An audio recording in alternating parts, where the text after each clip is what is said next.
à tous et à toutes, nous sommes sur Twitch, sur YouTube et sur toutes les plateformes de podcast. On est vendredi le 30 mai 2025, il est 10h en France et 17h au Japon. Et c'est parti pour un nouveau Soft Power, votre matinale pop culture et préférée de tout Canardville à l'exception de toutes les autres. Matinale durant laquelle, vous le savez, on va faire de la curation de l'actualité pop culture de ces 2 dernières semaines sur fond de bande originale d'animé.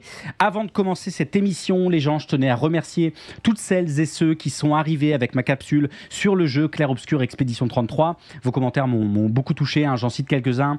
Tu débites comme une racaille LFiste. Je suis sûr que tu te fais livrer des Uber Eats par des mecs sous-payés. En regardant votre vidéo, je me suis demandé si on pouvait changer le monde en étant assis sur un fauteuil de Formule 1. Reste dans l'ombre, ça fera du bien à tout le monde. Merci à vous les gens, merci à vous, ça donne de la force et de la motivation pour continuer. Et puisque j'ai vu des commentaires qui soulignaient aussi que je parlais trop vite, on va bien sûr mettre un petit coup d'accélération cette semaine. C'est pour vous les gens, je vous remercie. Et nous voilà désormais parés pour ce Soft Power numéro 77 intitulé cette semaine « L'eau, elle ébullitionne ». Jessica dans les Marseillais, puisqu'on reviendra sur cet étrange projet de télé-réalité aux États-Unis, au concept aussi idiot que cynique, The American, puisque c'est son nom, une télé-réalité où des immigrés concourent à travers des défis pour gagner la citoyenneté américaine. Non, c'est pas une vanne, j'aurais aimé. Cette semaine, on parlera donc de télé-réalité, de Trump et de la manière dont le divertissement peut devenir un laboratoire d'exploitation à ciel ouvert. Ce sera pas très fun, mais ce sera très clairement soft power. On parlera également de cinéma, d'animation, de propagande visuelle, de massacre anticommuniste, de télévision d'État et de libéralisation culturelle, puisque cette semaine, on fera un tour, une fois n'est pas coutume, en Indonésie pour découvrir Jumbo, le plus gros carton du cinéma d'animation du pays et plus encore.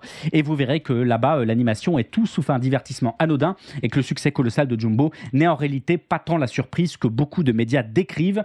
On ira faire un tour également du côté des salles obscures pour parler d'un petit objet léger, croustillant, vaguement beurré, un objet qu'on croque sans y penser, qu'on partage, qu'on jette, qu'on vend très cher dans des boîtes très grandes, le popcorn qui a eu son heure de gloire la semaine dernière avec plusieurs vidéos virales de Tom Cruise s'en déversant des kilos dans le gosier, un geste anodin qui, il me semble, a beaucoup à dire et à révéler sur le popcorn lui-même en tant qu'objet culturel et objet politique. Préparez-vous les gens, l'édito va durer 4 heures. Et puis, on retournera une nouvelle fois sur l'île d'Isla Nublar en mode attention, dino danger, avec une nouvelle bande-annonce pour Jurassic World Renaissance, énième relance de la franchise Jurassic Park. Et si le film s'annonce assez spectaculaire et devrait raviver tout un tas de gens, il me semble que les espèces en voie d'extinction sont pas tout à fait celles que le film met en avant. On en reparlera. Et puis après tous ces éditos, on filera à 200 km/h vers la rubrique rétro de la semaine, vers les brèves, enfin vers les recommandations de l'émission. Bref, les gens, émission 77 de Soft Power cette semaine. C'est parti avec la bande-annonce de la semaine, mais pas trop vite comme le disent les commentaires. Marchez à distance respectable de votre propre ombre. Il y a des villes où le passé colle aux semelles, les gens, où les souvenirs ont des dents et où même les ballons rouges finissent par éclater en silence. Si vous prenez le temps, vous craignez rien, sauf si vous entendez un rire dans l'égout. Dans quel cas, courez.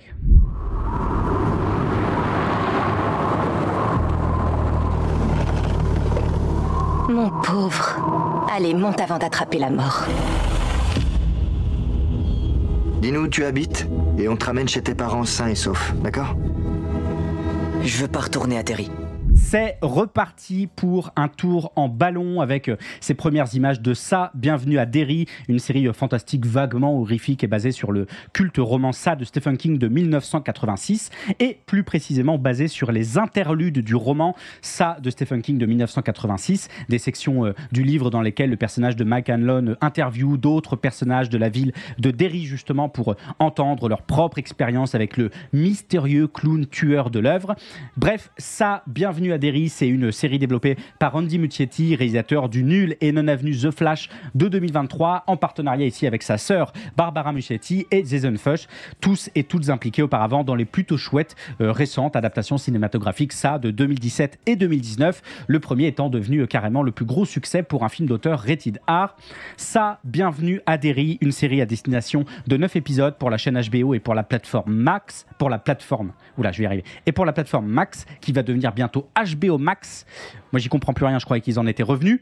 Bref, au casting, aux côtés de Bill Skarsgård, qui reprend son rôle de Pennywise, le clown des films, on retrouve tout un tas de nouveaux noms. Jovan Adepo, Chris Chow, Taylor Page, James Remar ou encore Stephen Ryder, tous et toutes prêts à affronter cette première saison. La série étant envisagée comme une trilogie où chaque saison explorerait une période antérieure du fameux cycle du livre au bout duquel, si vous l'avez lu, vous le savez, tous les 27 ans, le clown, ça, se réveille et commence à terroriser les jeunes habitants les uns après les autres, souvent à travers des disparitions d'enfants, des catastrophes ou des événements étranges et violents, comme en témoigne cette première bande-annonce de la série que vous venez de voir ou d'entendre, avec son climat de tension, sa montée progressive dans l'horreur, le rire glaçant de Pennywise et une apparition furtive du clown vers la fin, dans une uniformité esthétique évidente avec celle des 2 derniers films, mais une uniformité esthétique qui n'est peut-être pas qu'une affaire de cadre, de lumière et de filtre, mais bel et bien aussi une affaire de représentation. Dans son livre « La littérature au cinéma, réalisme, magie et l'art de l'adaptation », le théoricien du cinéma Robert Stam soulignait, je cite, que beaucoup d'adaptations télévisuelles ou hollywoodiennes grand public réalisent ce qu'on pourrait appeler une uniformisation esthétique, précisément, en ce sens que l'adaptation est perçue comme une forme d'épuration au nom de la lisibilité pour un public de masse. Le roman est nettoyé de son ambiguïté morale, de ses interruptions narratives, de ses réflexions métafictionnelles. L'uniformisation esthétique rejoint la censure économique, puisque les changements imposés à l'adaptation sont faits au nom des sommes investies et des bénéfices attendus au box-office. Et si je vous parle de ça, les gens, c'est que les productions, ça, justement, ce sont des cas d'école en termes d'uniformisation esthétique. Alors bien sûr, il faut dire que ça a toujours été un défi certain que d'adapter les plus de 1100 pages du roman Ça de Stephen King sur grand et sur petit écran, les adaptations ayant toujours nécessité des coupes importantes.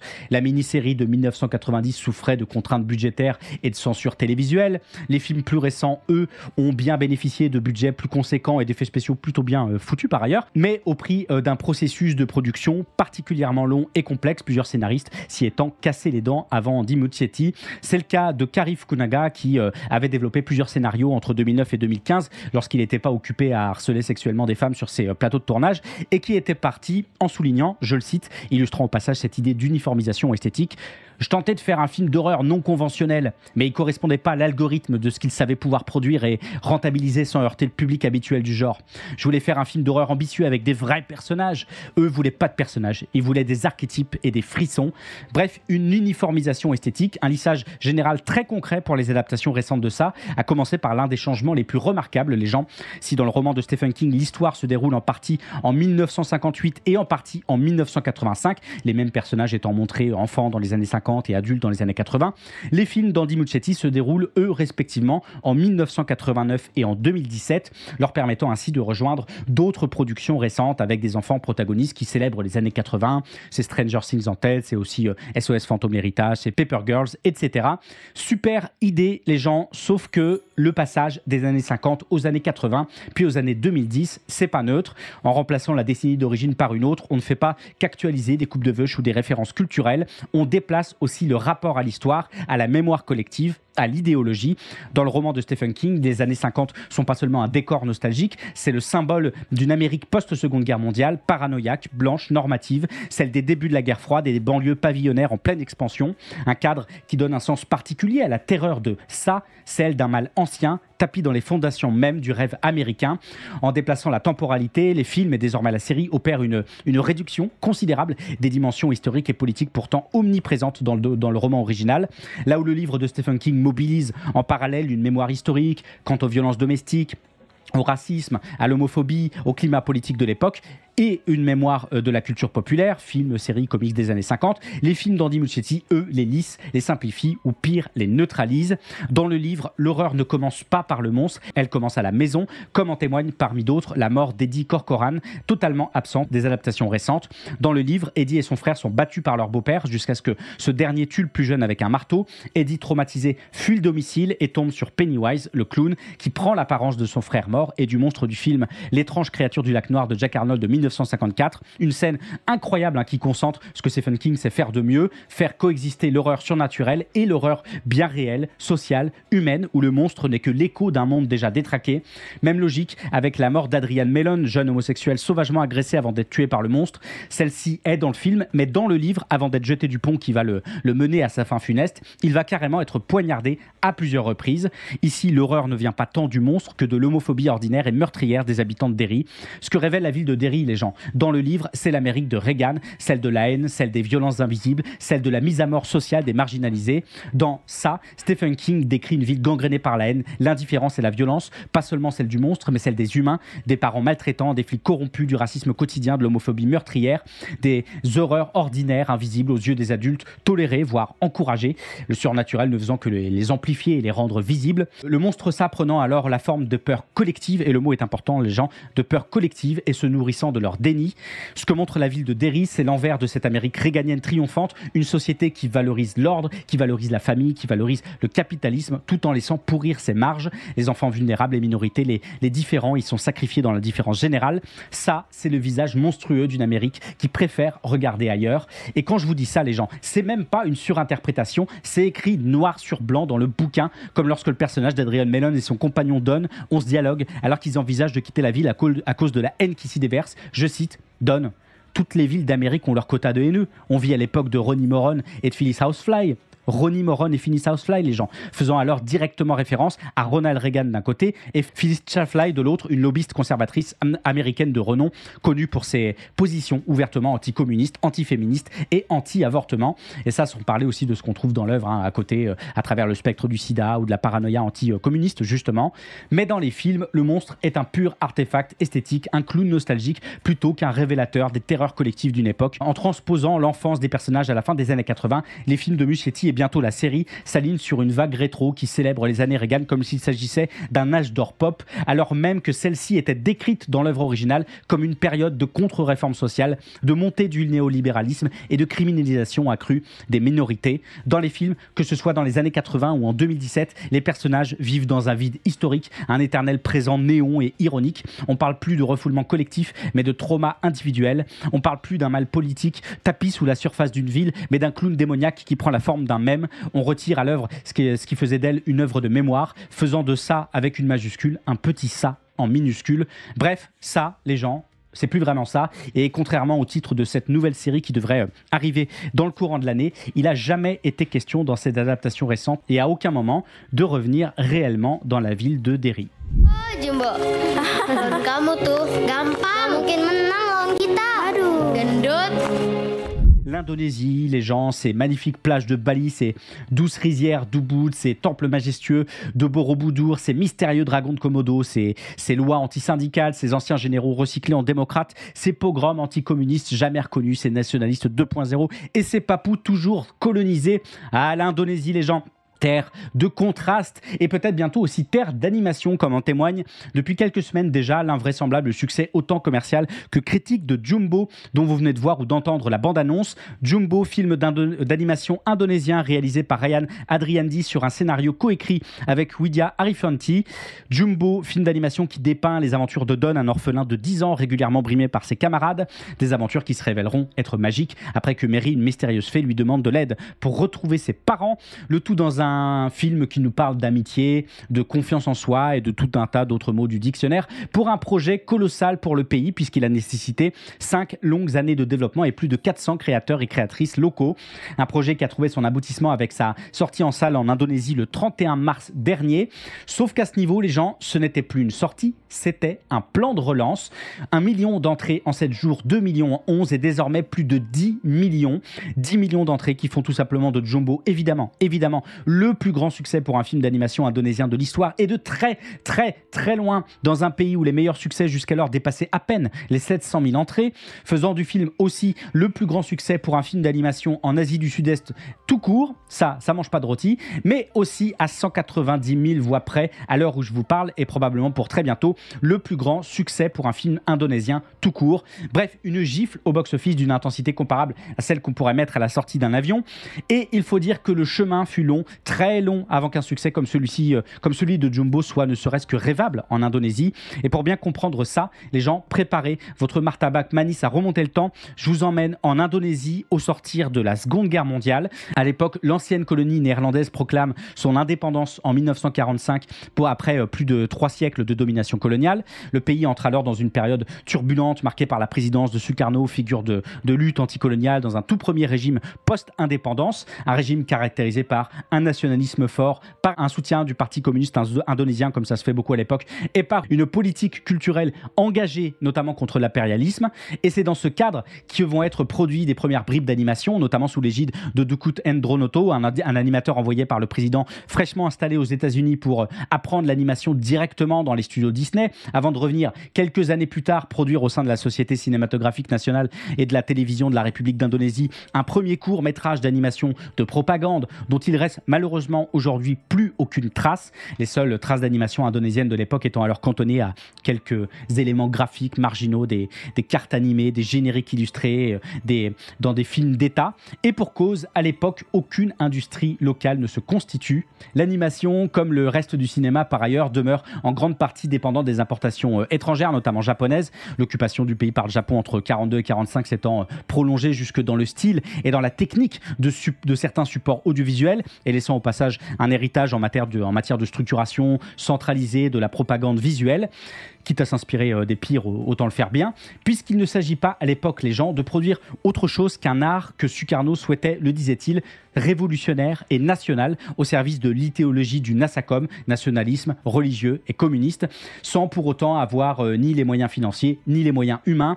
À l'époque, l'idée d'un cinéma d'animation indonésien n'est encore qu'une utopie, qui n'avait ni formation spécialisée, ni studio, ni financement au service de sa concrétisation. Et ce, déjà presque rien, va devenir un carrément rien, avec une date clé, les gens, 1966. En 1966, si vous connaissez un petit peu l'histoire du pays, le général Suharto prend le pouvoir et installe un régime autoritaire connu sous le nom de Nouvel Ordre, qui durera jusqu'en 1998. Un régime bien évidemment soutenu par les puissances occidentales dans un contexte de guerre froide et misant sur la croissance économique et un strict contrôle des médias et de la culture. Tiens, j'ai déjà vu ça. Et accessoirement misant, vous allez être très étonnés, sur une violente purge anticommuniste orchestrée par l'armée qui aurait mené à entre 500 000 et 2 millions de morts. Les fameux 1000 milliards de morts du communisme. Déjà, attendez, c'est pas dans le sens notamment Bref, un bon gros gouvernement autoritaire au bon relent pinochien qui a très vite mis un stop à l'animation indonésienne pour le confiner à la seule publicité ou à quelques productions éducatives, si bien est que pendant 32 ans, pas plus de 10 séries animées n'ont été produites, notamment par le studio Anima Inde, et dans un contexte de créativité totalement verrouillé pour alimenter l'unique chaîne télévisuelle du pays et s'aligner avec les programmes gouvernementaux. Et là, je parle de séries animées puisqu'en 32 ans, bien sûr, pas un seul long métrage d'animation ne verra le jour.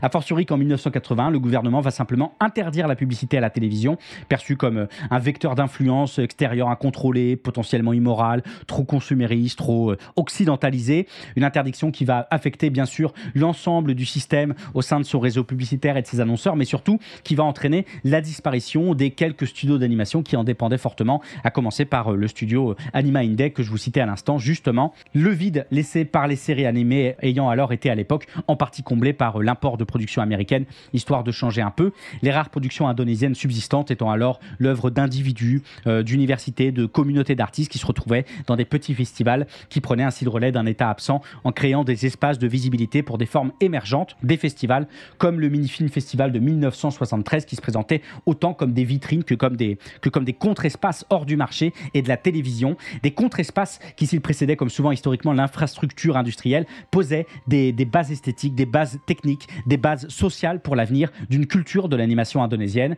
Dans les années 90, sous la pression économique internationale pour plus de libéralisation économique, par volonté d'alimenter une bourgeoisie indonésienne fidèle au régime, par une montée en puissance d'un capitalisme de connivence où certains proches du régime, y compris les enfants de Suharto, voulaient investir dans les médias, et plus généralement par un tournant néolibéral de la société indonésienne, Suharto va finalement accepter la création de quelques chaînes de télévision privées dans le pays, RCTI puis TPI notamment, qui vont naturellement mener à la création de nouvelles sociétés d'animation afin de réaliser des films publicitaires, des animations événementielles, voire des séries animées, même si tout ça reste bien sûr totalement verrouillé par le pouvoir en place, par les faibles budgets à disposition et par le fait qu'une grande partie de ces plages horaires vont désormais être occupées par des imports d'animation japonaise, cette fois-ci pour des raisons notamment de coûts d'acquisition, d'adéquation culturelle et thématique, et par l'essor des distributeurs régionaux. Bref, les gens, vous l'aurez compris, quasi rien pendant 32 ans. Il faudra attendre la toute fin du régime de Suharto, un moment où le régime est en décomposition, où les contestations contestation monte et où la crise économique asiatique a entraîné une chute de la roupie, une inflation massive, du chômage et de la paupérisation pour que l'animation connaisse un premier grand événement majeur en 1998 à Jakarta. Ce grand événement, c'est la Semaine nationale de la bande dessinée et de l'animation, un événement qui réunissait des universitaires, des praticiens, des passionnés, des diverses communautés de la bande dessinée et de l'animation d'Indonésie, qui est souvent retenu comme le jour 1 du réveil de l'animation indonésienne. Avec la chute du régime du Nouvel Ordre et l'entrée dans l'ère dite de la réforme, l'Indonésie s'engage alors dans une transition démocratique marquée par la décentralisation du pouvoir, l'essor d'une société civile pluraliste et une libéralisation culturelle progressive. Un contexte nouveau qui permet l'émergence de collectifs, d'universitaires, d'indépendants qui investissent enfin l'animation comme un médium d'expression artistique, critique ou identitaire, avec zéro thune, hein, ça change pas, ça faut pas déconner. Bref, les années 2000 et 2010 vont voir se développer une scène encore embryonnaire mais dynamique, avec la sortie carrément en 2004 de Homeland, considéré comme le premier vrai long métrage d'animation indonésien. Une scène dopée par l'essor des écoles privées, la généralisation d'Internet, les premiers soutiens d'un État en quête de soft power post-autoritaire.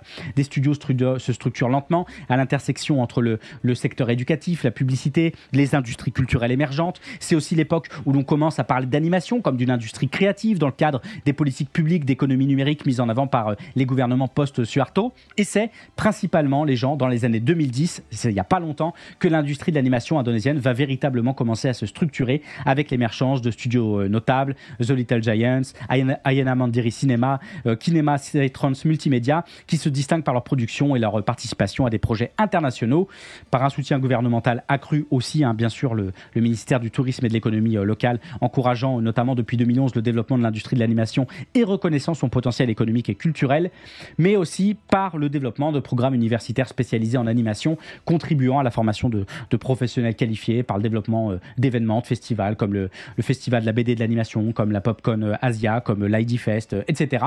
L'animation indonésienne irriguant désormais un vaste écosystème allant de la publicité à la mode, en passant par l'architecture, la musique, la télévision, les jeux vidéo et les technologies de l'information.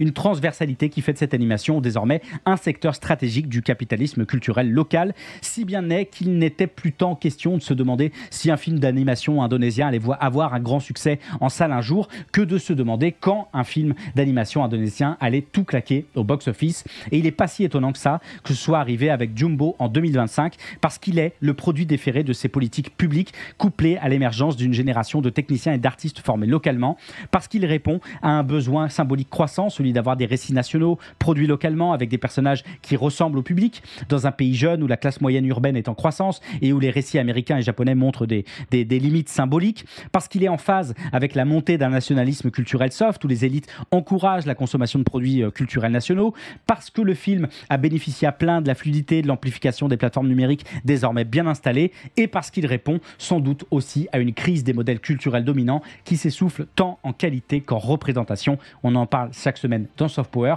et sûrement aussi parce que le film est chouette, il faut le dire, ou en tout cas fait résonner toute une vision du monde chez celles et ceux qui sont allés le voir, avec l'idée qu'en toile de fond, l'animation indonésienne est aussi devenue et devient encore l'un des symboles d'une jeunesse urbaine en quête de reconnaissance culturelle, d'emploi qualifié, de représentation à l'écran, dans un pays encore dominé par les grandes chaînes télé, les dramas malaisiens et les blockbusters occidentaux. Le succès de Jumbo, les gens, c'est aussi l'affirmation d'un imaginaire populaire indonésien longtemps relégué, enfin autorisé à se raconter autrement qu'à travers les filtres du nationalisme et du marché international. Bref, il me semblait très intéressant, bien qu'un peu long, de vous parler de l'animation en Indonésie et de tout ce que portait Jumbo et son succès, le développement de l'animation indonésienne ayant été et étant toujours indissociable de l'histoire politique du pays, puisqu'il y a toujours beaucoup plus à dire d'une œuvre que de parler de sa seule esthétique, même si celle-ci mérite bien sûr qu'on s'y attache tout autant. Jumbo, les gens, c'est sorti en Indonésie fin mars dernier et ça devrait pas tarder à débarquer chez nous puisque le film sera diffusé dans quelques jours dans 17 autres pays. Et je sais pas pour vous, mais moi j'ai un petit peu hâte d'y jeter un œil.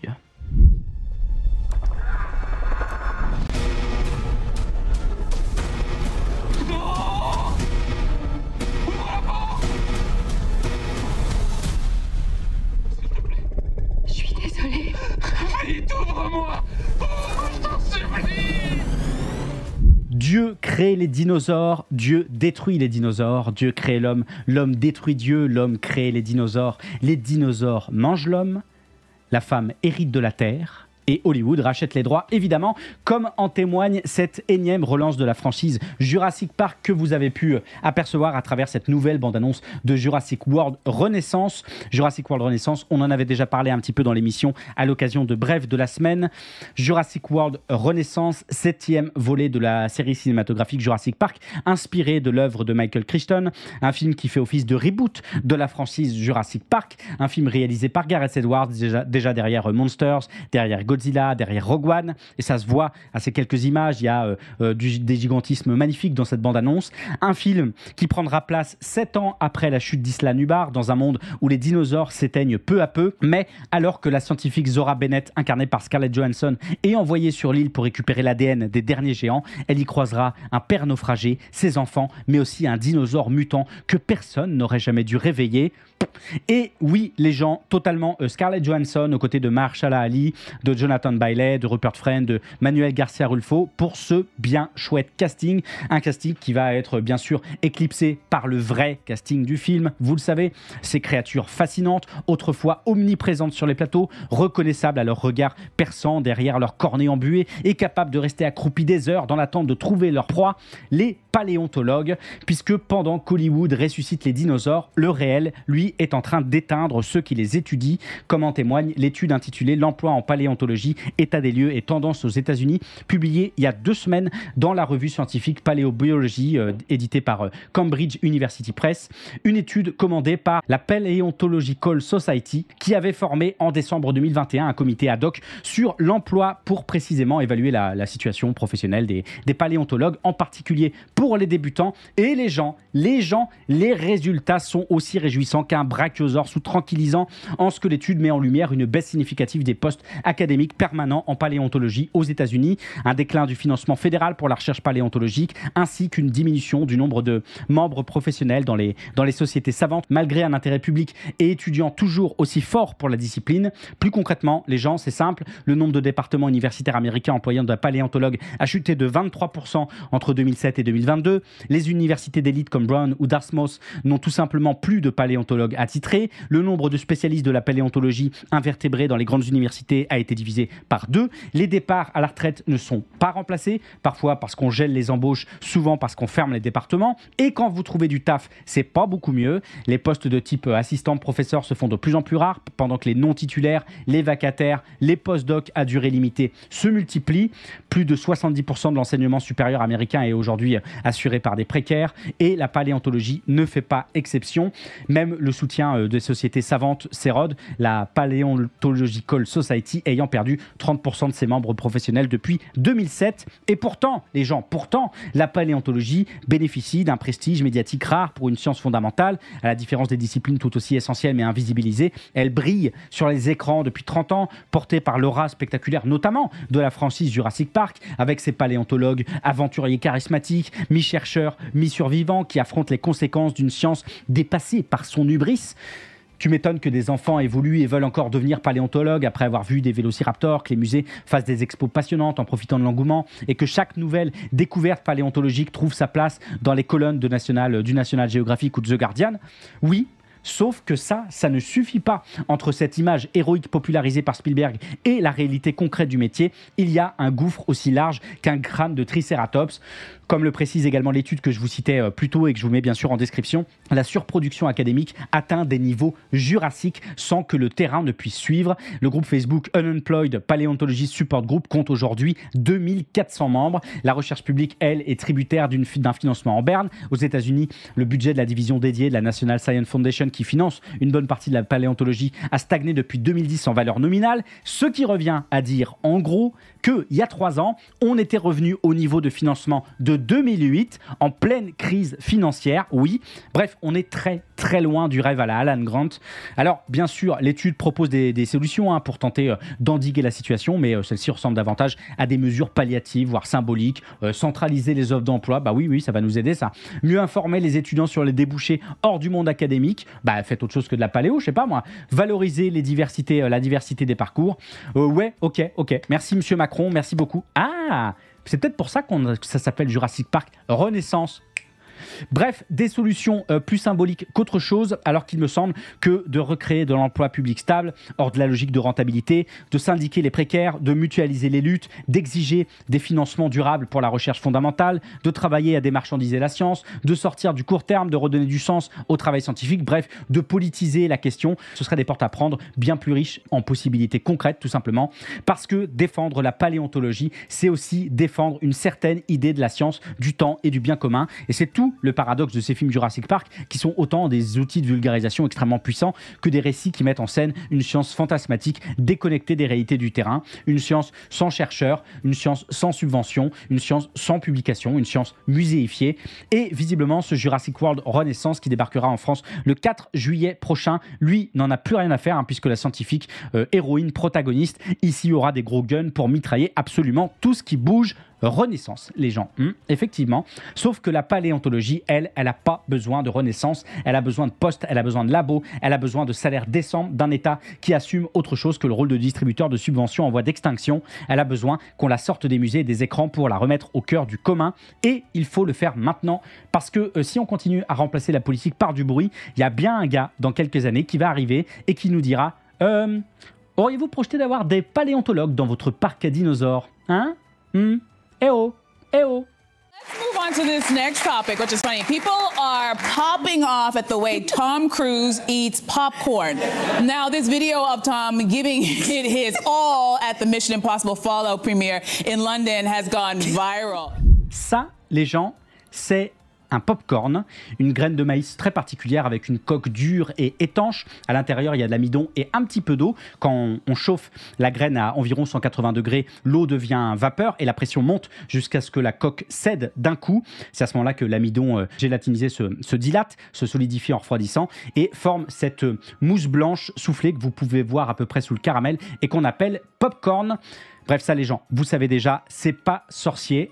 Même à mission cette semaine, si vous l'acceptez, ce sera de vous donner une autre vision de ce petit bout de maïs, puisque la semaine dernière, si vous vous baladiez sur les réseaux sociaux au gré des news people, vous êtes peut-être tombé sur ça.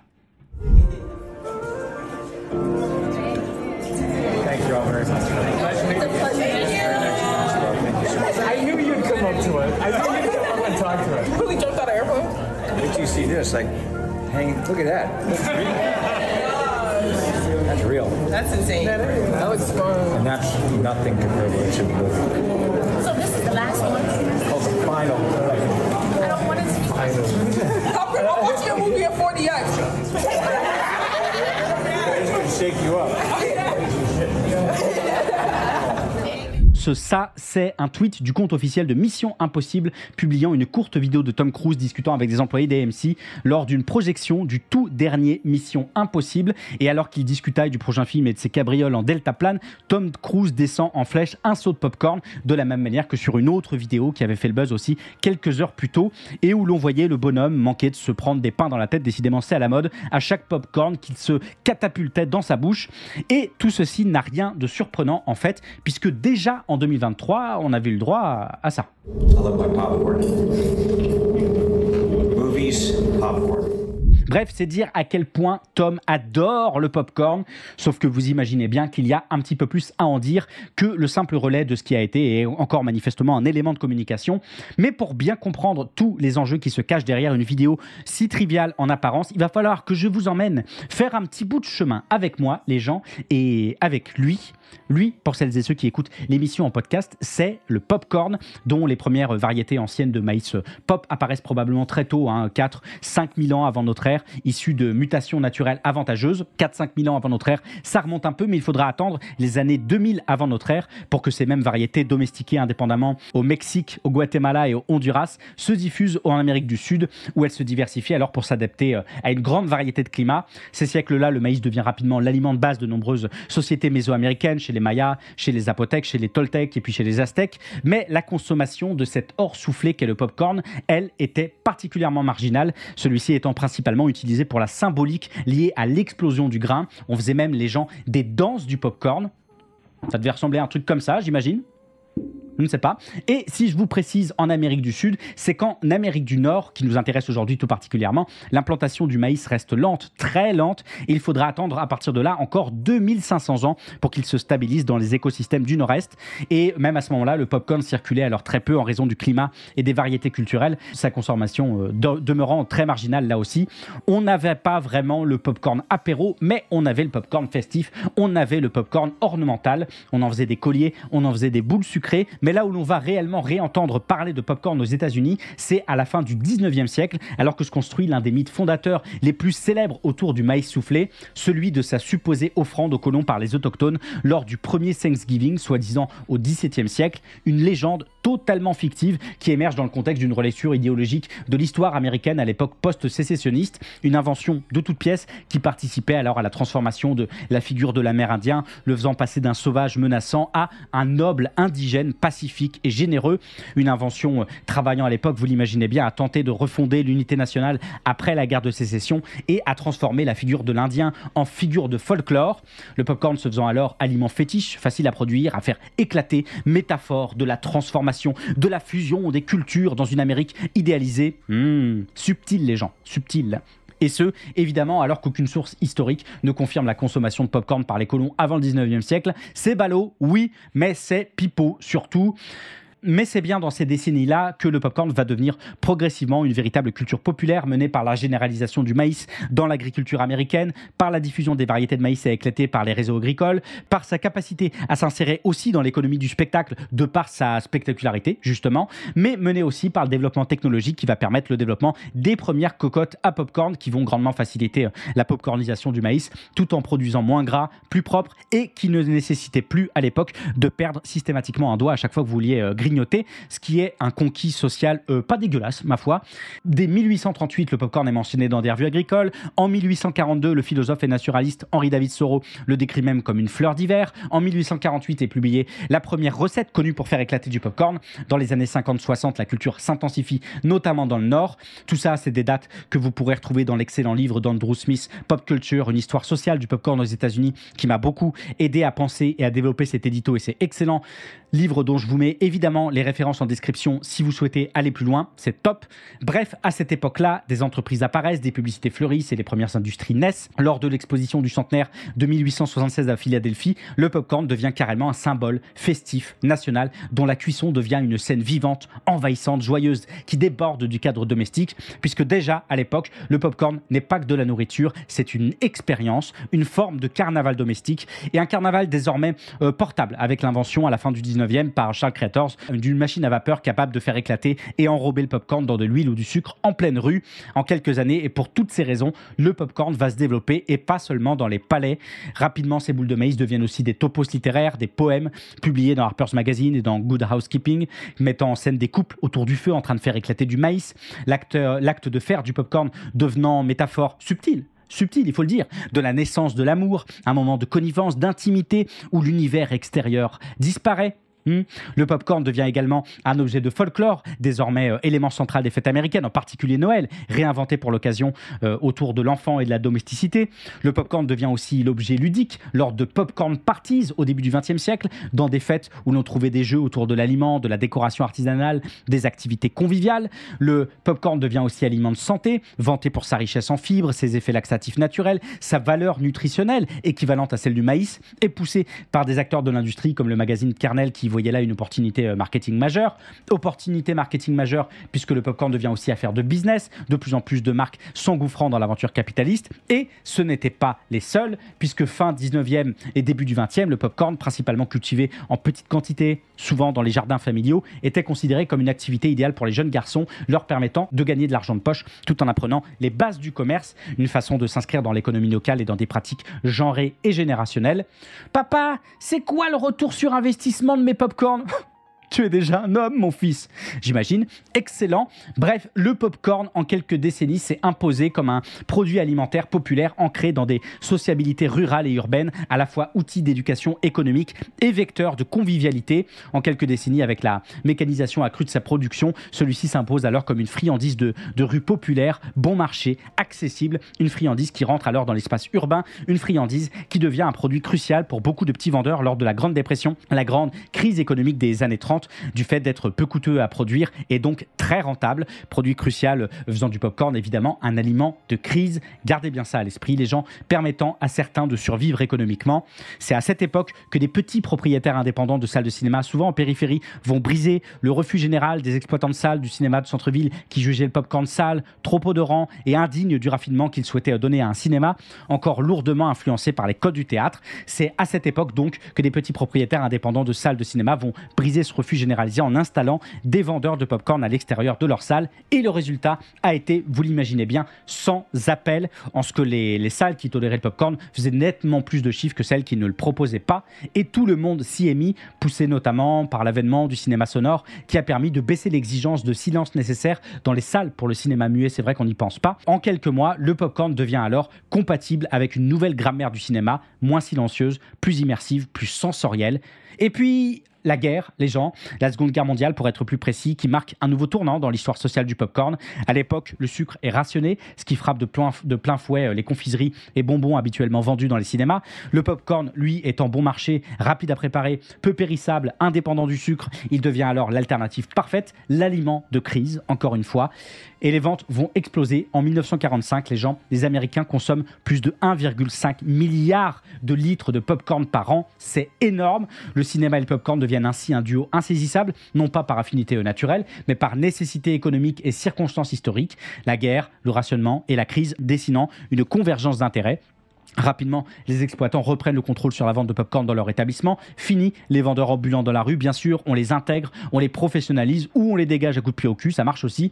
Le popcorn devient une marchandise contrôlée, labellisée, standardisée. Il passe du trottoir au comptoir, a fortiori qu'on assiste en parallèle à sa neutralisation culturelle, vidée de ses racines amérindiennes, de son lien avec les classes populaires et les marges. Le popcorn devient un objet de consommation générique, emblème de la culture de masse. Ce maïs soufflé, autrefois indigène et subalterne, devient un produit américain mainstream, porteur de nostalgie et de confort. Il est blanchi, il est relocalisé culturellement, devenant ainsi un marqueur de la culture populaire blanche américaine. Dans les années 50, alors que la télévision commence à concurrencer sérieusement les salles de cinéma, le popcorn s'impose paradoxalement comme le snack emblématique des salles obscures, l'odeur même de la sortie familiale du samedi soir. Acheter du popcorn, c'est performer sa présence dans le dispositif culturel. Acheter du popcorn, c'est mettre en scène sa consommation. Et plus encore, dans un contexte de baby-boom et de marketing genré où le popcorn devient le snack propre pour les enfants et la ménagère soucieuse de sa ligne par opposition aux barres chocolatées jugées plus grasses. Ouais. Alors, on va faire comme si le Center for Science in the Public Interest n'avait pas dénoncé dans les années 90 les excès en graisse saturée dans le popcorn, en particulier celui des cinémas, souvent cuit à l'huile de coco à l'époque, où un seul gros seau de popcorn, les gens, pouvait contenir plus de gras que 6 à 8 Big Mac. Oh, le snack propre, les gens. Bref, c'est l'âge d'or du popcorn de cinéma, indissociable des néons, des fontaines de soda et de l'American Way of Life. Un popcorn devenu une part substantielle du modèle économique du cinéma. Un seau de maïs soufflé vendu quelques cents à l'achat, pouvant rapporter plusieurs dollars nets de partage. Cette rente croustillante étant alors une forme de tarification indirecte, de loyer caché, vous l'aurez compris, où l'on paie moins pour la dégustation que pour compléter son expérience en salle. Les systèmes de ventilation des multiplex étant souvent conçus pour diffuser activement l'odeur du popcorn et aller vous chercher jusque dans le hall. Sauf que ça, les gens, si c'était valable il y a encore quelques décennies, ça a un petit peu changé depuis, un petit peu, parce que le marché du popcorn est arrivé à maturation, parce que le modèle s'est essoufflé, les multiplex eux-mêmes peinant désormais à remplir leurs salles, pris en étau entre plateformes de streaming, explosion des coûts de production et mutation des pratiques culturelles, parce que le public a changé et qu'une partie des spectateurs plus soucieux de leur santé, plus sensibles au bruit et à l'odeur aussi, s'en détachent, parce que pour les autres, le popcorn n'est plus seul, nachos, glace, bonbons, boissons XXL, les stands, les concessions se sont diversifiés, fragilisant ainsi le statut hégémonique du popcorn. C'est exactement comme Keanu Reeves dans Matrix 4, quoi. C'est plus vraiment l'élu. Et enfin, parce que la consommation de popcorn s'est aussi déplacée vers le domicile, générant 1,7 milliard de dollars de recettes en 2021 de ce simple fait. Et tout ce que je viens de vous dire, les gens, il me semble que c'est absolument tout ce qu'il faut voir dans ces images de Tom Cruise avec son seau de popcorn, puisque pour lui, et comme toute l'histoire récente du produit en témoigne elle aussi, le popcorn n'est pas un snack, c'est une stratégie, une capsule d'image, une capsule de mémoire, un petit geste pop pour défendre un grand mythe, celui d'un cinéma américain populaire, héroïque, blanc, encore vivant. simplement une manière de dire « Regardez, tout est comme avant, c'est encore possible, la salle pleine, le héros invincible, le snack croustillant ». Puisqu'au fond, les gens, si Tom Cruise se met autant en scène, c'est parce que le popcorn est plus que jamais le produit à haute marge dans un secteur en tension, un aliment de crise. En se mettant des patates de maïs soufflées dans la tête, Tom Cruise s'identifie physiquement à la salle de cinéma. Ces quelques grains de maïs jetés à la gueule, c'est un acte de corporéité politique dans cette industrie désarticulée par la montée en puissance des plateformes, la fragmentation de l'attention et l'effondrement du modèle de rente basé sur la salle. Tom Cruise tente de rejouer ici un petit peu le pacte ancien entre la star, la salle et le spectateur. Quand Tom Cruise croque du popcorn en vidéo, il ne vend pas seulement un film, il vend une chaîne de valeur, il vend le ticket, il vend la salle, il vend la clim, il vend les sièges inclinables et surtout la boîte de 10 litres de sucre soufflé à 10 balles. Ce qui est vendu ici, les gens, c'est précisément l'acte d'avaler, l'adhésion au dispositif. Ce faisant, Tom Cruise joue ici son meilleur rôle, double, celui du capital fixe d'Hollywood d'une part et d'une économie du cinéma en crise d'autre part.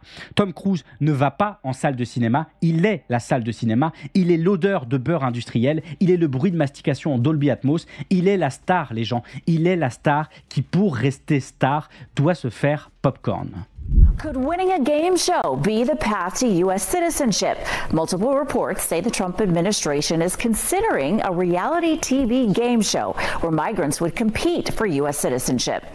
Ceci n'est pas Hunger Games pour les immigrants. Ça, c'est ce qu'a eu bien de la peine à défendre Rob Warsoff, producteur et scénariste à l'origine de tout un tas de programmes audiovisuels, alors que le Wall Street Journal révélait la semaine dernière que le département de la sécurité intérieure américain envisageait de participer à une émission de télé-réalité produite par le Bonhomme, une émission dans laquelle précisément des immigrants concouraient pour obtenir la citoyenneté américaine. Et si vous trouvez l'idée complètement con et cynique, vous n'êtes pas au bout de vos peines, puisque grâce à un diaporama de 36 pages examiné par le Wall Street Journal, on en a appris un petit peu plus sur la teneur de l'émission. Il s'agirait ici d'une première saison, comptant des épisodes d'une heure où des immigrants s'affronteraient pour prouver qu'ils sont les plus américains. On a appris par exemple que dans un épisode se déroulant à San Francisco, les immigrants seraient envoyés dans une mine où ils devraient récupérer le plus d'or possible. Ou que dans un autre épisode, ses concurrents à la citoyenneté seraient divisés en équipes et placés sur une chaîne de montage automobile à Détroit pour remonter le châssis d'une Ford T. Je vous promets, les gens, je vous promets que c'est pas une blague. Bref, une caricature de ce qu'on pourrait imaginer être le projet télévisuel le plus stupide possible de l'administration Trump. Mais à en croire Rob Warsoff, entre le département de la sécurité intérieure et les chaînes de télé, l'Amérique semble enfin prête à faire de la citoyenneté un prime time, même si rien bien sûr n'est encore joué et que le ministère reçoit chaque année des centaines de propositions d'émissions de télévision et de plus en plus ces dernières années pour des programmes de télé-réalité. Une étude de l'entreprise de sciences des données Bibi Media ayant relevé qu'à l'échelle internationale, la production et la disponibilité de contenu télé-réalité avaient bondi d'environ 40,4% depuis 2021, les gens. Rien qu'en 2023, 146 programmes de télé-réalité étaient sortis dans le monde, dont plus de la moitié étaient des productions américaines. Et il faut dire, les gens, il faut dire que ça marche. Love is Blind chez Netflix, c'est 13 milliards de minutes vues sur une seule année. Beast Games chez Amazon Prime, sorte de Squid Game sans fiction et sans talent, c'est un carton. Même Les vies secrètes des mamans mormons nées d'un scandale TikTok est actuellement en cours de diffusion d'une saison 2, après que la première est devenue l'émission non scénarisée la plus regardée de la plateforme Hulu en 2024. Et pour cause, dans un modèle économique de plateforme fondé sur la quantité et sur l'engagement rapide, la télé-réalité a rapidement fait office de parfaite réponse aux injonctions. À la nécessité de participer de l'économie de l'intention et de générer de l'engagement, elle répond par l'addiction qu'elle procure en se reposant sur des ressorts émotionnels simples, le conflit, l'humiliation, l'identification, qui appellent à un visionnage en boucle et à un commentaire constant sur des réseaux sociaux. À la nécessité de réduire les délais de production, elle répond par sa rapidité de mise en œuvre et sa capacité de déclinaison, les formats étant recyclables à l'infini et pouvant être adaptés à tous les marchés. Et à la nécessité de rationaliser les coûts, elle répond par son absence de scénaristes syndiqués, d'acteurs professionnels et par le faible taux de post-production nécessaire, puisqu'il faut rappeler que plus que beaucoup d'autres types de programmes, les gens, la télé-réalité est littéralement une typologie de programmes fondée sur l'exploitation pure et simple. Comme l'ont rappelé récemment Rachel Lindsay, une ex-bachelorette, et Emily Nussbaum d'une The New York Yorker. Au Festival du Livre de Los Angeles qui s'est tenu le mois dernier, les participants de télé-réalité ne sont même pas considérés comme des travailleurs à protéger. Ils sont classés comme bona fide amateurs, qu'on pourrait traduire par participants non professionnels, un statut hérité des débuts de la syndicalisation télévisuelle dans les années 50 aux États-Unis, qui les place en dehors des protections syndicales accordées aux acteurs scénarisés et aux animateurs d'animation non scénarisés. Une catégorie négative donc, obtenue par les studios de l'époque, plaçant les travailleurs et les travailleuses y entrant dans une zone grise qui les prive de toute protection syndicale et de toute convention collective. Pour ces travailleurs et ces travailleuses, c'est simple, les gens, pas de contrat d'intermittence, évidemment, mais surtout, pas de droit à la santé, pas de droit à la retraite, pas de droit aux horaires réglementés, pas de recours en cas d'abus, si ce n'est de l'arbitrage privé, souvent biaisé en faveur des studios, puisque évidemment, on a pu régulièrement dire dans Soft Power que la télé-réalité remplaçait les récits collectifs par des trajectoires individuelles, la conflictualité sociale par des disputes anecdotiques, la politique par de l'affect, qu'elle participait, cette télé-réalité, activement à la reproduction de l'ordre social, en valorisant la discipline, la compétitivité, l'adaptation aux règles du jeu, même les plus absurdes. Mais ce qu'on oublie souvent de dire avec cette fameuse télé-réalité, et que j'aurais aimé préciser plus souvent, mais vaut tard que jamais les gens, c'est que ces moments de démocratisation, des prises en popularité du genre aux États-Unis, à la fin des années 80, au milieu des années 2000 et plus récemment dans les années 2020, est à corréler avec les grèves qui ont touché l'industrie audiovisuelle de ces années-là.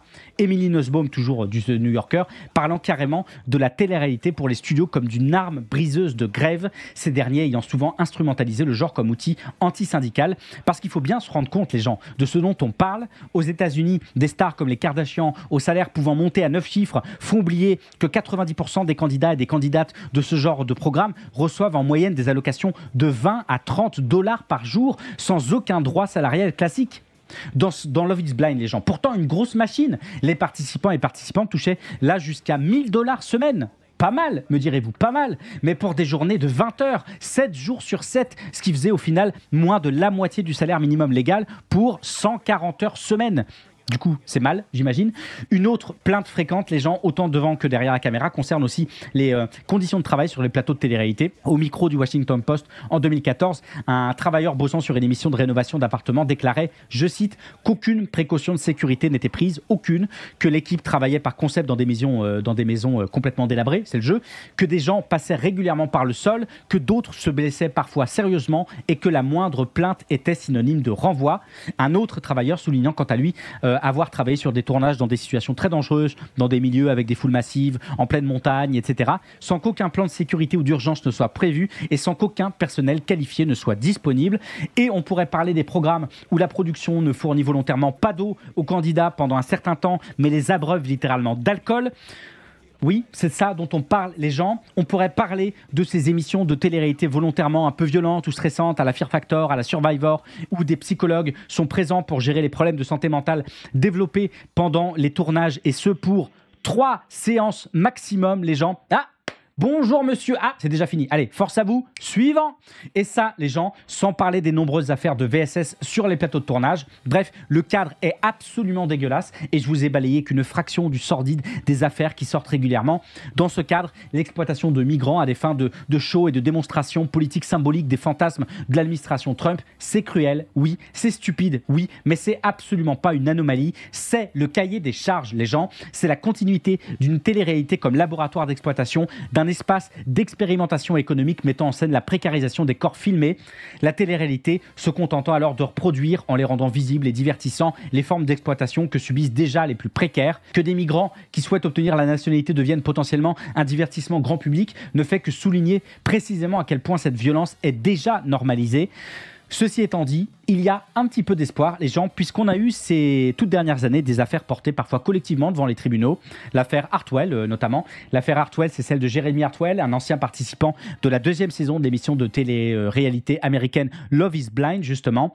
En 2022, il avait intenté une action en justice contre la société de production Kinetic Content, alléguant des conditions de travail abusives et une exploitation des candidats et des candidates. excusez du peu, des participants soumis à des horaires de travail excessifs, privés de sommeil, de nourriture adéquate, d'accès à l'eau, confinés sans contact avec l'extérieur, contraints de consommer de l'alcool pour favoriser des interactions dramatiques à l'écran, et bien sûr, comme je vous le disais plus tôt, avec des salaires bien inférieurs au minimum légal. Bref, on avait absolument tout le bingo ici, et en octobre dernier, octobre 2024, dans le cadre d'une procédure collective, un juge de la Cour supérieure a donné son approbation préliminaire à un règlement de 1,4 million de dollars entre Netflix et 144 anciens candidats et anciennes candidates de Love is Blind. Affaire Hartwell donc, mais c'est le cas aussi de l'affaire René Poche, une autre candidate du même programme qui a poursuivi l'année dernière Netflix et Delirium TV, alléguant notamment que les producteurs l'avaient forcé à se mettre en relation avec un homme qui avait des antécédents de violence.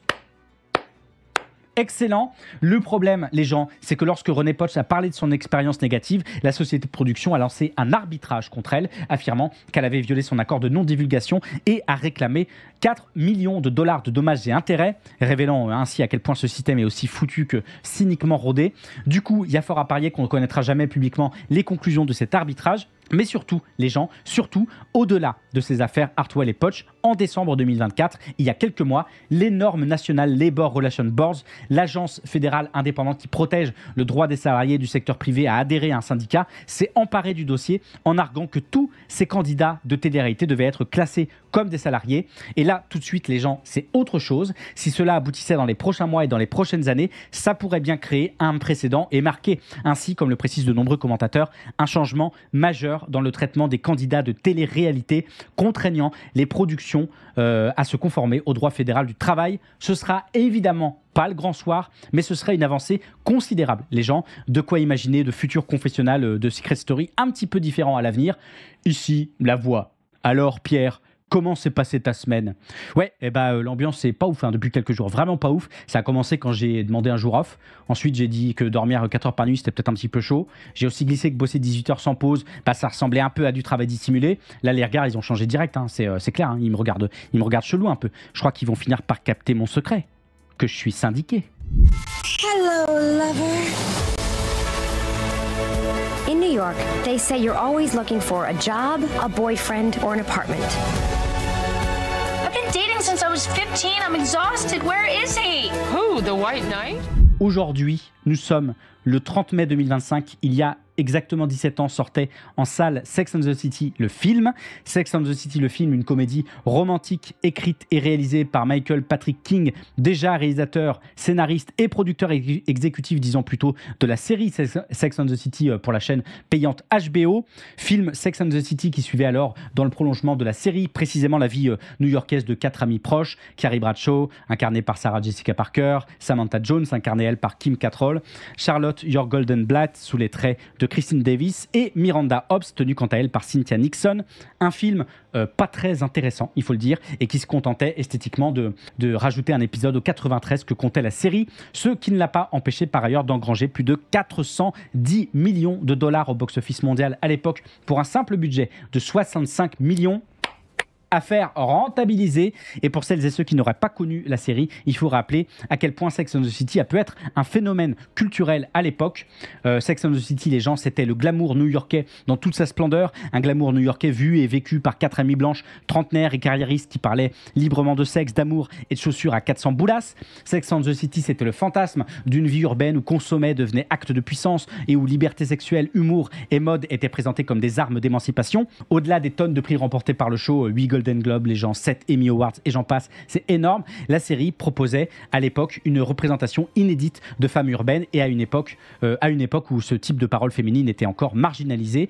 Elle a pu participer de façonner d'une façon ou d'une autre les attentes d'une génération sur le couple, sur la sexualité, sur l'amitié, sur la réussite. Devenant un phénomène mondial, Sex and the City a en son temps fortement influencé le monde de la mode, a eu des effets très concrets sur le tourisme à Manhattan, participant de redessiner ainsi des imaginaires collectifs, des pratiques sociales et même l'économie du luxe. La série ayant redéfini le rapport entre culture populaire et luxe précisément en popularisant des marques comme Manolo Blahnik, comme Dior, comme Fendi et transformant plus généralement la garde-robe féminine en outil narratif et identitaire. Et pourtant, si la série a pu souvent être et est encore présentée comme avant-gardiste, il me semble qu'il n'est pas inutile de rappeler à quel point celle-ci s'inscrivait profondément dans les courants post-féministe de l'époque, une forme de féminisme spécifique épousant les logiques capitalistes, individualistes et néolibérales, où la lutte n'est plus collective mais individuelle dans la vie quotidienne, à travers son corps, à travers son apparence et à travers sa consommation. Une forme de féminisme qui reflétait et qui reflète les mutations à l'ère du capitalisme culturel, la perte d'influence des grands mouvements militants et des grandes utopies politiques, qui prenaient place notamment dans le cadre idéologique de ce qu'on a appelé la troisième voie, doctrine politique de centre-gauche dans les années 1990-2000, avec Blair, avec Clinton, avec Schroeder, et qui cherchait à réconcilier marché libre et justice sociale dans un monde désormais néolibéralisé, à une époque où le féminisme devenait également dans le culture de masse une esthétique, une attitude, un produit marketing, la télévision, la mode et la publicité diffusant alors de plus en plus une image de la femme forte mais sexy, qui choisit tout, mais toujours dans le cadre du marché. Et c'est peu dire que l'illustration de Sex and the City comme emblème du post-féminisme a été amplement documentée ces dernières années. C'est tout le travail des chercheuses comme Jane Gerard, comme Astrid Henry, bien entre autres, et que je vous invite à lire si le sujet vous intéresse. Il faut dire, les gens, que tous les tubes du post-féminisme y étaient. La culture de consommation, la mode, le plaisir sexuel, l'indépendance, le choix personnel, l'humour, la technologie, l'hybridité, une forte focalisation sur le corps féminin, dans un monde où les engagements collectifs cédaient la place à des formes plus esthétisées, plus ironiques de subjectivité. Les héroïnes de la série passant leur temps à sortir, à faire du shopping, à parler de marques et à consommer autant de biens que des hommes. D'où cette phrase culte de la série « J'aime mon argent là où je peux le voir ». Accroché dans mon placard, puisqu'au-delà de ces punchlines devenues cultes, ce que Sex and the City incarnait, c'était bien une redéfinition de l'émancipation à l'ère néolibérale, une émancipation qui ne passait plus par la transformation des structures, mais par l'investissement dans soi, le corps, le style, les relations amoureuses et même les douleurs. Tout devenait expérience privée, tout était à monétiser, tout était à convertir en récit. Carrie écrivait sur ses échecs amoureux, Samantha faisait de sa libido une marque de fabrique, Charlotte sacralisait la domesticité bourgeoise, Miranda tentait de jongler entre carrière et maternité, mais à aucun moment il n'était question de changer les règles du jeu, seulement d'y jouer un peu mieux que les autres. C'est ce dont Rosalind Jean, universitaire britannique spécialisée dans les études culturelles, les médias, le genre et les représentations post-féministes, parlait, quand elle parlait de sensibilité post-féministe de ses œuvres, comme Sex and the City, présentant un féminisme sans conflit, sans adversaire réel, sans structure oppressive à renverser, où les injonctions à être belle, à être mince, à être désirable, à être riche, bien habillée et spirituelle sont paradoxalement perçues comme des choix. Une rhétorique où toute pression sociale est requalifiée en empowerment, tant que c'est soi qui décide. Dans l'univers de Sex and the City, les gens pointent de système patriarcal à combattre, juste des hommes plus ou moins névrosés avec qui composer, pas de classe sociale, tout le monde habitait des lofts impossibles à payer, portait des sacs à main hors de prix, sans que jamais le travail, les inégalités, la précarité ou même la race ne soient abordés, sauf de manière exotique ou anecdotique. Dans Sex and the City, pas de ménage à faire, pas d'enfants à nourrir, pas de syndic à appeler, le capitalisme affectif y étant débarrassé de toute matérialité, les corps étant disponibles, les rues propres, les taxis toujours là.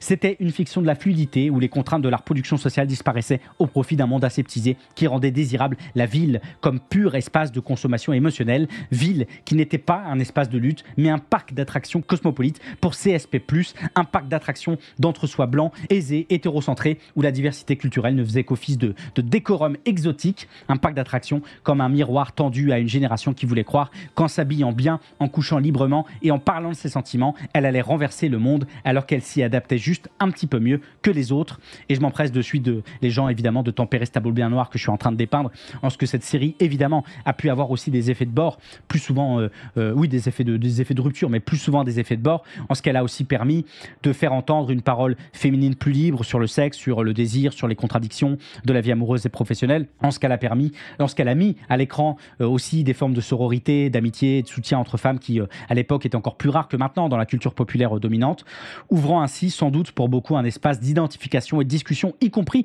pour des sujets longtemps tabous. Mais puisqu'on lui prête encore trop souvent une forme de progressisme de pointe, il me semblait important de rappeler que Sex and the City n'était pas du tout un ovni féministe en son temps, mais bien l'attendu produit de son époque, à la fois miroir et moteur d'un tournant culturel, celui d'un féminisme débarrassé de ses conflictualités, mais riche de ses accessoires, à un tournant où, comme l'écrivait Nancy Fraser, les combats pour la reconnaissance ont fini par servir de carburant à des formes renouvelées de domination. C'était ça, Sex and the City, les gens, l'émancipation comme accessoire, chic mais fragile, à sortir en soirée, sauf quand il pleut. These mountain ranges and deep valleys are in one of the most disputed places on Earth. Kashmir sits between two nuclear powers, Pakistan and India. It's home to at least 14 million people. Both claim territory in the region and administer different parts of it. C'est parti pour les brèves de la semaine, avec en ouverture, comme vous avez pu le voir à l'instant, avec ces quelques images introductives, la situation dramatique entre l'Inde et le Pakistan autour du Cachemire, la région revendiquée par les deux pays depuis 1947.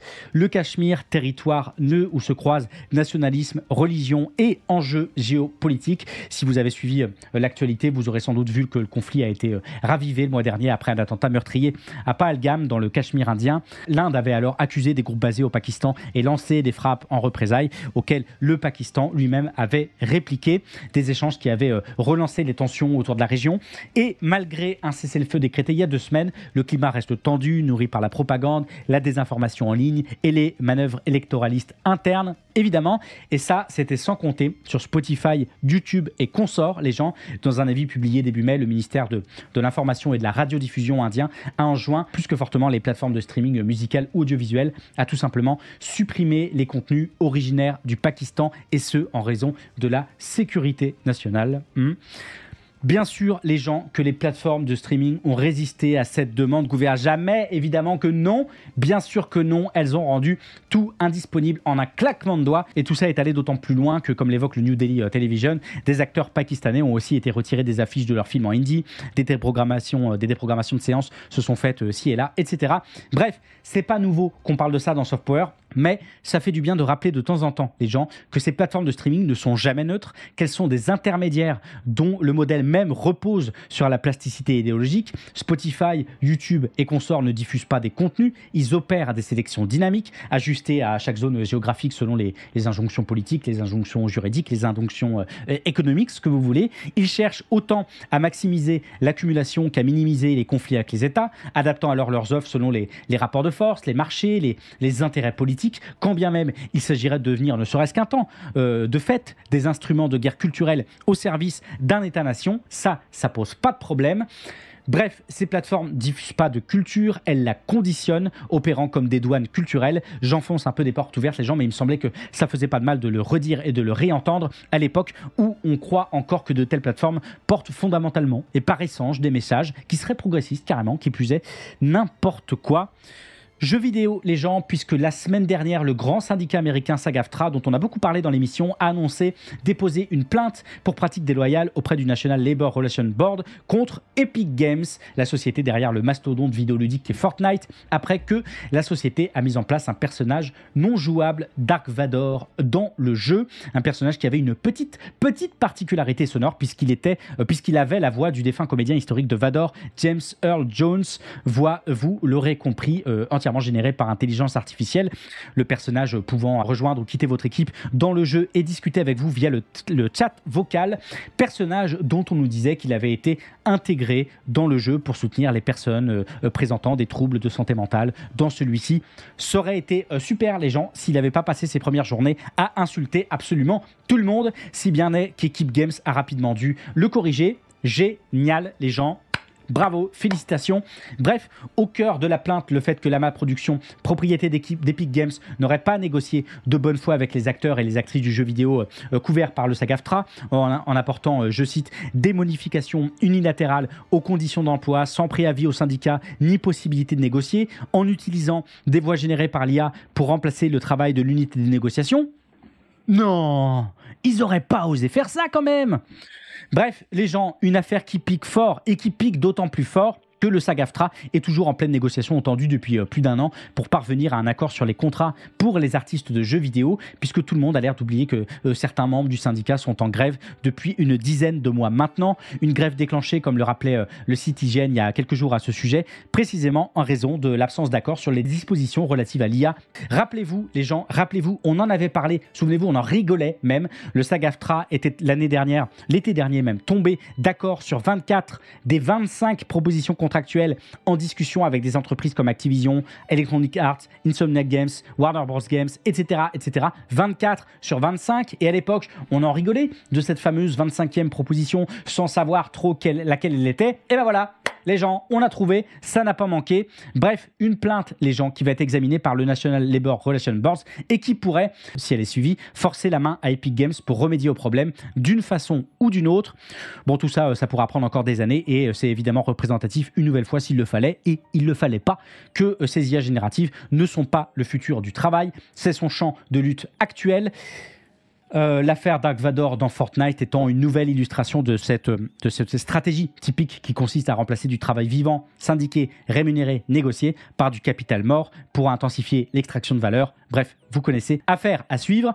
Comme il faudra suivre également les suites de cette déclaration publique publiée vendredi dernier par la Fédération internationale des associations de producteurs de films, la FIAPF, ayant pour objet de réaffirmer l'indépendance artistique et opérationnelle des festivals de cinéma face aux, préparez-vous les gens, attention, face aux pressions politiques, militantes ou sécuritaires sur les festivals de cinéma, carrément, tiens, ça pue un peu, des pressions militantes ayant notamment pu entraîner ces derniers mois des annulations de projections, des menaces violentes ou des campagnes contre certains films ou sponsors, notamment ces dernières années, lorsque certains des films diffusés ont eu et ont encore pour sujet la guerre en Ukraine, le massacre en Palestine ou la politique d'extrême droite. C'est ainsi que le documentaire Undercover Exposing the Far Right avait été retiré à la dernière minute du festival du film BFI de Londres pour des raisons de sécurité, que l'année dernière, le Festival international du film de Toronto avait suspendu les projections du documentaire Russian at War pour des raisons similaires, ou encore que le Festival du film de Berlin s'était retrouvé au cœur d'une polémique après que les réalisateurs du documentaire No Other Land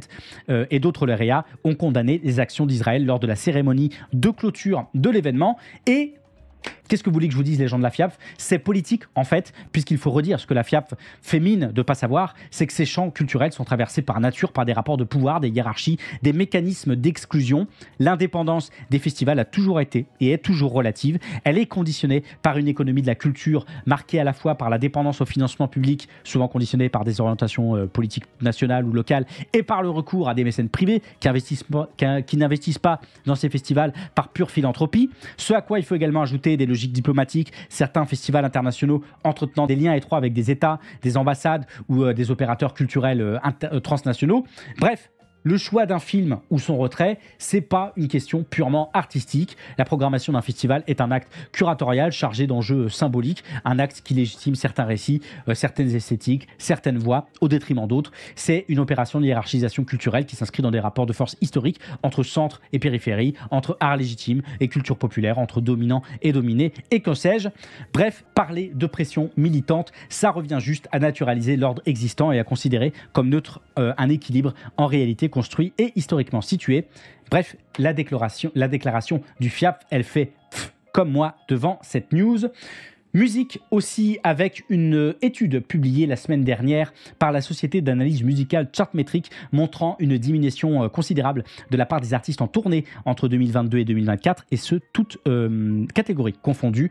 En cause, la hausse des coûts de voyage, d'hébergement et de visa, notamment aux États-Unis où les frais de visa pour artistes étrangers ont plus que triplé, mais aussi la plus faible vente de billets pour certains artistes du fait de la crise et de l'inflation, du fait de la disparition progressive de petites salles, surtout au Royaume-Uni, en Europe, limitant les possibilités de concerts dans les villes moyennes ou rurales. Et ce que pointe notamment l'étude, c'est que les très très gros artistes, eux, les très très gros événements plutôt, eux restent très rentables et concentrent de plus en plus le plus gros de l'économie du live. Les artistes intermédiaires et émergents peinant de plus en plus à tourner, évidemment freinés par les coûts et la disparition des échelons intermédiaires. Bref, toujours plus de précarité dans le monde de la culture, les gens. Ça change pas. Allez, un peu de positif avec une autre actualité, puisqu'on a appris vendredi dernier que le jeu à succès GeoGuessr ne participerait pas à la Coupe du Monde d'e-sport en Arabie Saoudite cette année, suite aux critiques de sportwashing et au bilan dégueulasse du pays en matière de droits humains. Alors, rêvez pas, c'est pas l'équipe derrière GeoGuessr qui s'est réveillée un matin en se disant « Tiens !»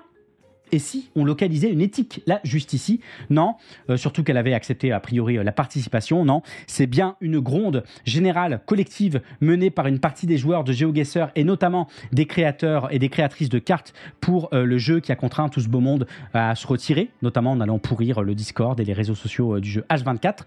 Force à vous, les gens. Écoutez, il n'y a pas de petite victoire. Hein. Christopher Mikes, ancien commentateur d'Overwatch League, ayant ajouté comme relevé par le site Kotaku, je le cite, « Il est temps que Riot, que Blizzard, que EA et que Epic fassent de même ». Ouais, bon, on va prendre la petite victoire sur GeoGuessr, hein, ce sera déjà pas mal, il me semble. Bon allez, les gens, j'ai aussi de bons trucs cette semaine, comme cette bande-annonce du meilleur film de cette année. Et ça, c'est pas rien. Martha? Yes, Gabriel. Is there any way I can have more meaningful duties? I want to guide people. I want to change their lives. To save a lost soul, you have to find a lost soul. Hey, Orange, don't forget your pee bottle, bro.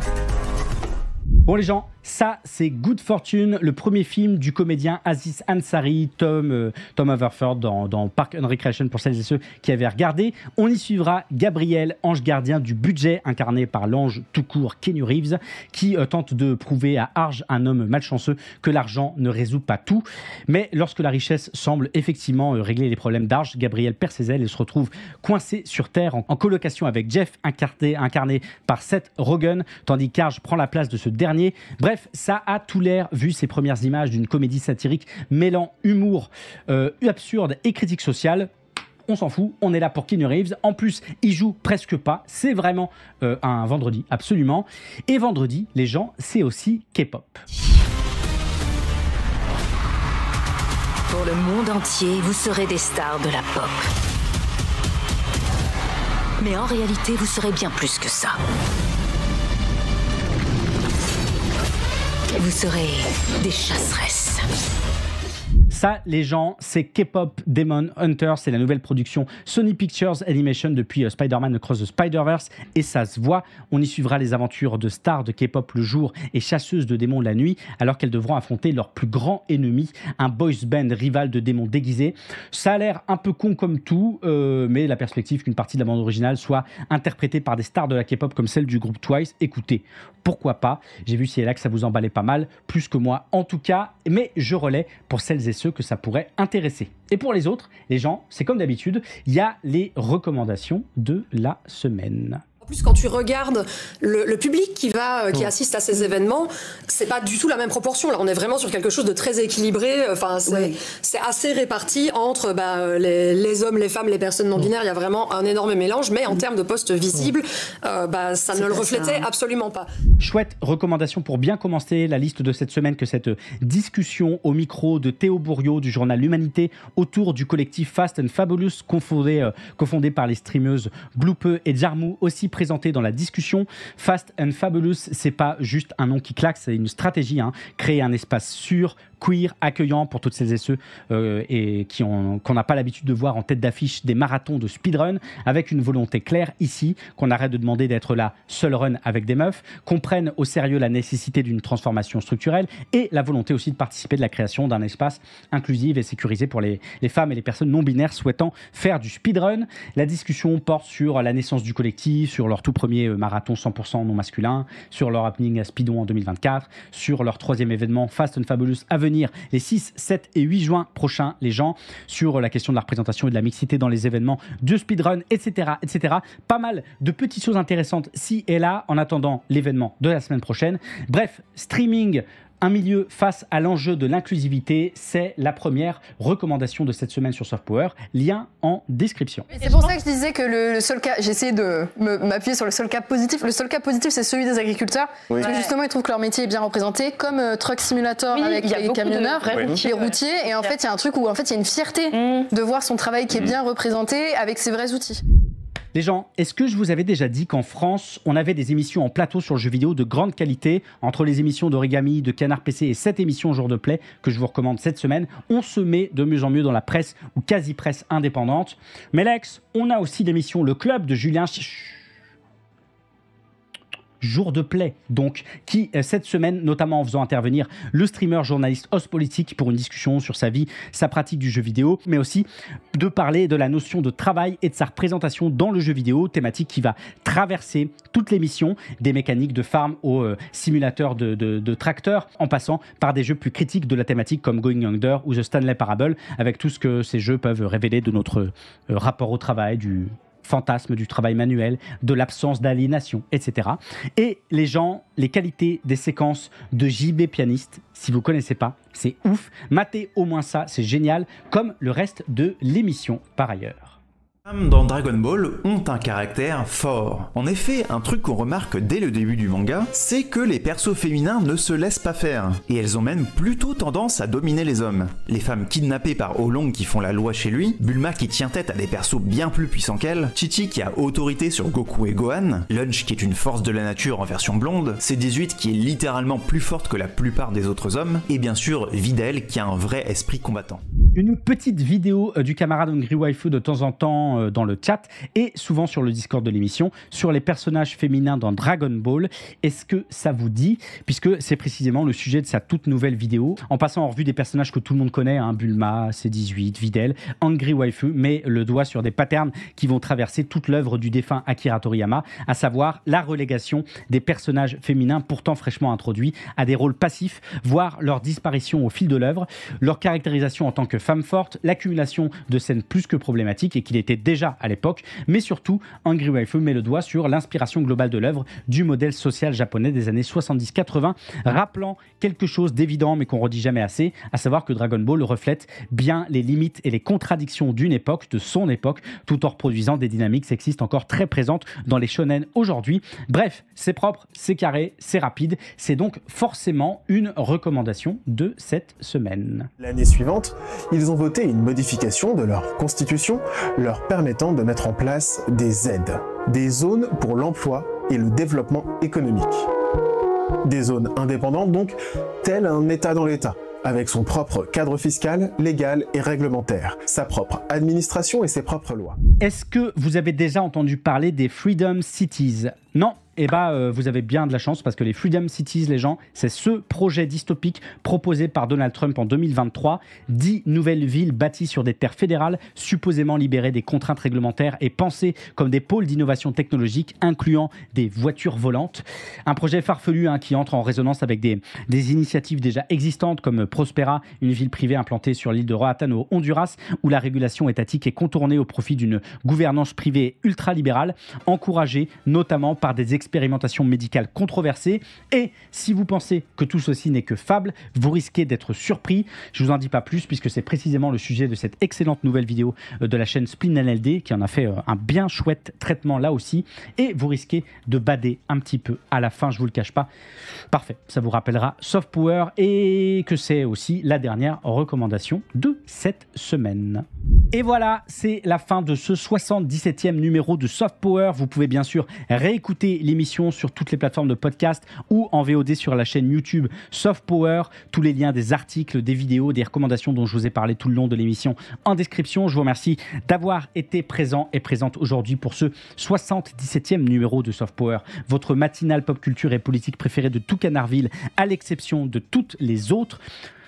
On se retrouve On se retrouve dans 2 semaines pour la prochaine matinale. Et en attendant, vous connaissez la mantra, prenez soin de vous, regroupez-vous. Et moi, je vous dis ciao.